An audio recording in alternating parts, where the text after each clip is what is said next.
Hello guys, আসসালামু আলাইকুম। চলে আসলাম আমার ঈদ ব্লগ নিয়ে। প্রথমে সকালবেলা ঘুম থেকে উঠে আমি ঘর দুয়ার গোছালাম। তারপর আম্মু এখানে অনেক ধরনের সেমাই রান্না করেছিল। আমি আগের দিন রাত্রে মেহেদি নিতে পারিনি, পরের দিন সকালে আমি মেহেদি নিই।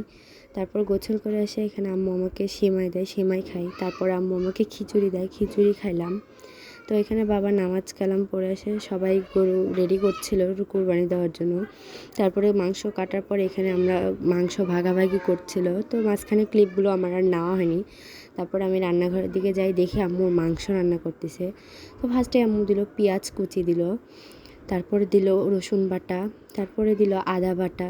আদা বাটা দেওয়ার পর এখানে দিল জিরার গুঁড়া, তারপরে দিল মরিচ বাটা, তারপরে দিল শুকনো মরিচের গুঁড়া, তারপরে দিল হলুদের গুঁড়া, তারপরেই দিয়ে দিল ধনিয়ার গুঁড়া, তারপরে দিল গরম মশলা, তারপরে তেল দিল এবং এগুলোকে ভালোভাবে আম্মু মাখিয়ে চুলাতে উঠাই দিল।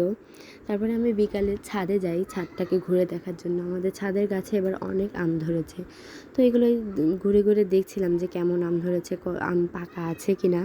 তো এই তো ঘুরে ঘুরে দেখাচ্ছিলাম এবং তোমাদেরও দেখাচ্ছিলাম। তো আগের দিন এখানে কোনো পাকা আম ছিল না, আগের দিন সবাই পেড়ে নিচে নিয়ে গিয়েছিলো। তো এই তো তোমাদের একটু দেখাইলাম যে কেমন আম ধরছে। তারপরে বিকালবেলা আমি একটু বেড়াইতে গেছিলাম বাবার সাথে আমার নানু বাড়িতে। তো মাঝখানে আর ক্লিপ নেওয়া হয়নি, আমার ফোনে চার্জ ছিল না। তো এই তো তোমাদের সাথে শেয়ার করলাম আমার ঈদের ব্লগ।